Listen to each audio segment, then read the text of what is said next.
Fundación Mundanas elaboró un manual para docentes sobre abuso sexual infantil, así no, el silencio y la indiferencia son cómplices. Detectar el abuso sexual infantil, reconocer a una víctima y saber cómo actuar. Con ese objetivo vamos a hablar hoy del tema en vivo en Argentina. Y estamos con dos de las integrantes de la agrupación Mundanas. Gracias por venir. Estamos con Yamila Corín, que ella es arteterapeuta, y con Andrea Mila, que sos sobreviviente de abuso sexual infantil. Muchas gracias. No, ustedes. ¿Cómo se involucraron con esta temática? Con la temática nos involucramos porque nos tocó. Yo soy mamá de una niña víctima de ASI. Así es, abuso sexual infantil, ¿no? Para entonces, por suerte, yo tenía el apoyo de mis compañeras con las que ya veníamos trabajando cuestiones de violencia de género a través del arte. Pero bueno, esta situación nos arrasó, a mí en lo personal, y ellas acompañaron constantemente. En principio desde te desmorona, pero después te tenés que plantar y sostener una batalla. ¿Cuántos años tenía tu hija cuando vos te diste cuenta? 9. ¿Y quién abusaba de ella? Su papá, su progenitor. Tremendo. Sí. Pero bueno, tremendo era antes de saber. Claro. Creo que lo que tenemos que tener en cuenta es que lo tremendo justamente es no saber. No poder reconocer, no poder actuar, no poder alejar a ese niño o niña de su abusador. Entonces, eso es lo tremendo, no saber. Y Andrea, vos, ¿tu historia? Yo sufrí abusos por parte de mi hermano mayor y bueno, digamos por circunstancias específicas de encontrarme que esta persona iba a ser papá, bueno, me empezaron a surgir un montón de miedos y tomé la iniciativa de denunciar, hacer la denuncia.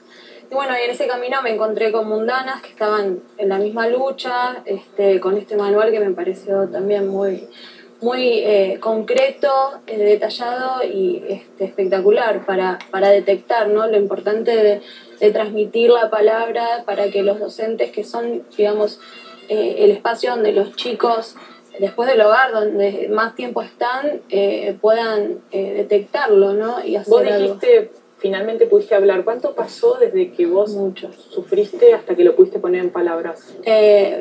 20 años, más o menos, desde que empezaron los abusos. Sí. ¿Y en tu familia nadie se daba cuenta? No, digamos que el entorno familiar se prestaba para que esa situación sucediera, ¿no? Entonces, también creo que al menos lo que me pasó en mi situación particular fue de estar en una escuela y decir, me hubiese gustado que un docente me preste el oído o sí, que preste atención a la situación, ¿no? Que muchos chicos les toca vivir hoy por hoy. El año pasado el Ministerio de Educación de la Nación sacó justamente un manual que, entre otras problemáticas que pueden atravesar la vida de los niños y las niñas y los adolescentes, incluía la problemática del abuso sexual infantil, con herramientas para que los docentes empiecen a entender de qué se trata y puedan ver esto que hablamos, ¿no? Que tal vez pueden ser síntomas, cuestiones que, como la propia característica del abuso sexual infantil, que muchas veces está en el entorno familiar, es muy difícil ponerlo en palabras. Lo que es importante, ¿no? Me parece, es que los docentes, o sea, no es adjudicarle a los docentes la obligación de hacer un diagnóstico. Los docentes están en contacto permanente con los nenes y las nenas porque todos van a la escuela. Por eso nos pareció importante abordar la educación y los trabajadores de la educación como factores de intervención. Claro. Ahora, no va a ser una docente o un docente quien determine o haga un diagnóstico con algunos indicadores. Sí lo va a poder y le va a poder llamar la atención y va a poder empezar a hacer un andamiaje en ese accionar, cómo llamar a una mamá, cómo hacer notas en la escuela, tratar de llegar a un psicodiagnóstico para ese chico. ¿Es obligatorio para un docente como funcionario, uno podría decir público, hacer una denuncia cuando se entera? Sí, cuando es certera la violencia sexual, sí. O sea, cuando uno está frente a un niño o niña que está siendo vulnerado en sus derechos, tiene la obligación de denunciar. Se trate de abuso sexual infantil o de cualquier otro hecho de violencia. ¿Y qué recepción han tenido entre los docentes con el manual, que acá lo tenemos y que ustedes acaban de publicar, ¿no? Dirigido a docentes? La verdad que fue extraordinaria. Nosotros este manual lo terminamos mediados del año pasado y dimos talleres Nosotros trabajamos con la dinámica de taller, primero para darle un contexto a esta problemática que no es particular de una casa o de un niño o de una niña, sino que para nosotras tiene un contexto que es la violencia del sistema patriarcal que perpetúa la violencia sexual por determinarla parte de índole privada, digamos. Denunciar la violencia sexual es mucho más compleja que cualquier otro tipo de violencia. Y esto también tiene que ver con un montón de cuestiones que hacen a un problema que es del sistema. Claro. Entonces, no solamente atender un caso particular, sino también tener un contexto de por qué se dan este tipo de violencias, nos parece importante. Después, por supuesto, atender la causa particular. Entonces, en los talleres nosotros lo que hacemos es atravesar por el cuerpo, ¿no? Porque cada una de las docentes que van a intervenir van a tener que atravesar su propio dolor, porque es un tema muy doloroso. Entonces, poder reconocer y fortalecer el equipo para poder intervenir es fundamental. Nadie sola puede sostener una denuncia, porque la justicia es muy compleja y no siempre justa, maltrata mucho a las mujeres que denunciamos. Entonces, hacer una denuncia de manera aislada y personal es casi ir al matadero. Y a veces lo que ocurre con el delito del abuso sexual infantil es que cuando se habla pasó mucho tiempo y el delito puede estar prescripto. Y es una de las cuestiones que se está debatiendo justamente en la justicia de Entre Ríos, donde salió a la luz este caso que yo les comentaba, de un pueblo, Urdinarrain, donde decenas de chicos hace años atrás fueron abusados, y esto fue denunciado por quien era funcionario municipal, encargado del área de cultura y de turismo del pueblo, secretario del Colegio Nacional, reconocido socialmente por su trabajo, un hombre muy talentoso, y que fue denunciado por abusar de los hijos pequeños de los matrimonios amigos de él. Y estamos en comunicación con Leonardo Musi, que es una de las víctimas que llevó este caso a la justicia. Hola, Leonardo, Mariana Carvajal te saluda, ¿cómo estás? ¿Qué tal, Mariana? ¿Cómo les va a todos? Estabas escuchando, veníamos conversando sobre la dificultad de la denuncia y la dificultad de que otros que están tal vez en una escuela, los docentes, puedan advertir estas cuestiones. ¿Qué te pasó a vos que demoraste tantos años en poder contarlo? Mira, yo escucho y escuchaba lo que recién decían las chicas ahí y coincide, básicamente, yo también demoré unos 20 años en expresar esta situación, en poder hablarla con mi familia, básicamente, y sucede que la sociedad, bueno, venimos de una etapa de silencio, ¿no? Digamos, por lo menos mi generación, yo nací en el 80, imagínate que acostumbrados con una dictadura encima, de callar los abusos, los abusos en general. Y la sociedad sostiene, me parece a mí, y de hecho no estamos exentos de esas cuestiones de silencio. Contanos qué pasaba ahí con este hombre, Javier Broggi, que fue quien ustedes denunciaron en la justicia. Bueno, él, básicamente yo lo que siento es que aparte de abusar de mí, de otros amigos y de mucha gente que nosotros conocíamos y sabíamos que tenía trato con ellos, este personaje tenía una forma muy particular de funcionar, tenía como una especie de organización personal de llevarse chicos a la casa o sacar chicos del colegio. Él era secretario en el Colegio Nacional y él pedía a los chicos para hacer ciertos trabajos y los llevaba a distintos lugares, siempre menores de edad, siempre. O sea, empezaba a abusar de chicos de 8 años y bueno, hasta mientras lo podría sostener hasta donde él pueda. Usaba toda su influencia porque él era secretario municipal, era secretario en el Colegio Nacional, o sea, era director de cultura en el municipio. Uh-huh. O sea que tenía mucha influencia y todo su trabajo lo hacía en base a poder abusar de los niños. Y también tenía muchos amigos y generalmente los padres, digamos, que también yo me quería referir a eso, que también hay un abuso a la institución, o sea, hay un abuso al colegio, hay un abuso al municipio. Él abusó de todo un pueblo prácticamente. Y nadie se daba cuenta, esto es lo más llamativo porque él lo manejaba muy bien, claro. Se estima que hay alrededor de 40 víctimas que eran hijos de matrimonios amigos de él y ustedes no podían contar nada. ¿Por qué vos te costó tanto ponerlo en palabras y sacarlo a la luz? Yo hijas y de miedo. De hecho, la gente tiene tanto miedo de hablar de estas cosas que aunque no esté involucrada, trata de esquivar.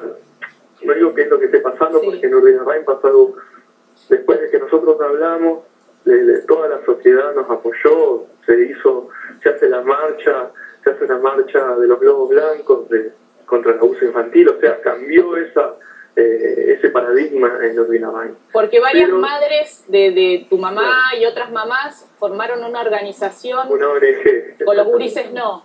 Con los gurises no se llama, exactamente. Esa causa motivó esa organización. Después, por suerte, esta misma ONG ha defendido de alguna manera y ha echado luz en la oscuridad que había sobre este tema. Claro. Y ha metido ruido y digamos, todas las religiones, todas las instituciones apoyan esta ONG, por suerte. O sea que hay una muy buena respuesta, pero hasta ese momento el silencio y el miedo, la verdad que hacía mucha fuerza. En mi caso particular, no te puedo decir muy bien cuando recién empieza a pasarme, pero porque yo era muy chico, tenía 8 años. Pero pienso que el miedo es la mejor arma para un perverso de esa naturaleza. Y ahora, Leonardo, habrá que ver qué pasa con la causa judicial, si finalmente sigue adelante o se cierra por la prescripción del delito. Claro, muchas que en base a eso, básicamente lo que hablábamos con un amigo, que esta situación se explica de esta manera. Un abogado nos explicaba y nos decía, vamos a suponer que hay un chico abusado, menor de edad, puede tener 2 años, puede tener 3, puede tener 8, puede tener hasta 18 menor de edad, digamos. Pero vamos a suponer que tiene 3 años, un caso fuerte, digamos, en ese sentido. La justicia te pide que vos vayas, te consigas un buen abogado, que vayas a un tribunal, que sepas que es un tribunal, que te enfrentes a la justicia, como un pibe de 2 años. Y imposible. Estas cuestiones prescriben antes de que uno lo pueda decir. Sí, ahora a partir de la ley Piaces, a partir de los 18 años empieza a correr el tiempo de prescripción, pero también sabemos, en tu caso pasaron 20 años, acá también, en el caso de Andrea también, y que es habitual que suceda esto por todo el silencio que uno... Porque también hay un proceso psicológico que se tiene que dar. Porque uno piensa que es culpable de esa situación, por muchas cosas. Y por la sociedad. Pienso que con el contexto en el que estamos ahora, que las cosas están cambiando. De hecho, yo estoy hablando ahora con ustedes, con este programa, digamos. Algunas cosas han cambiado. El periodista Daniel Enz hizo un gran trabajo impulsando todo esto. Digamos que hay cuestiones de la sociedad que están cambiando. En este río, el caso de Ilarrá, no sé si lo... Sí, el seminarista en el seminario menor, ahí contra un religioso. O sea que el contexto, yo soy feliz en sentir que el contexto de la Argentina y en el caso puntual de Entre Ríos está cambiando, que la justicia empieza a mirar estas cosas en vez de hacer la vista gorda. Hay un montón de procesos que desarticular todavía con respecto a esto, pero bueno, sé que es un buen camino. Muchas gracias, Leonardo, por tu testimonio, y ojalá que llegue la justicia avance y el caso no quede impune. Muchas gracias por esta comunicación. Muchas gracias a ustedes. Hasta luego. Bueno, fuerte, ¿no? Fuerte. Sí, pero yo quiero tomar una cuestión que me parece fundamental, que es la organización. La visibilización es un paso y la organización creo que es otro. Comprender que el daño psíquico es comparable a la tortura y que por eso son delitos que no pueden prescribir, como los delitos de guerra, los delitos de lesa humanidad, no pueden ser prescriptibles. Es como, bueno, parte de una pelea en la que tenemos que sumar a más organizaciones y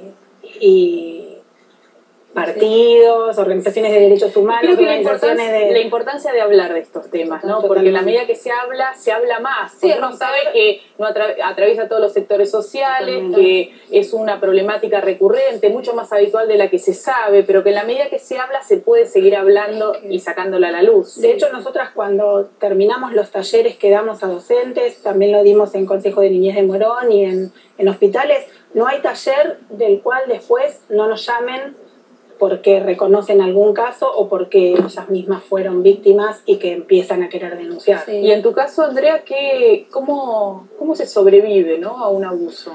Primero creo que más que nada es poder romper con el silencio, que el perverso que te manipula para que vos no hables, poder romper y encontrarte con otras personas que estén en la misma lucha, o sea, y esto de organizarte y no estar solo. Creo que va de la denuncia que tiene que hacer un docente en una institución, de no estar solo, sino poder encararlo como un grupo. Y también desde lo particular como víctima adulta, también poder encontrar a otros y fortalecerse, ¿no? Eso es lo fundamental, me parece. ¿Y qué hay que mirar? ¿Qué es lo que tiene que mirar una mamá, un docente, una docente, para darse cuenta que a esa niña o ese niño algo más le está pasando? Yo creo que hay algo que tiene que ver con reconocer la percepción.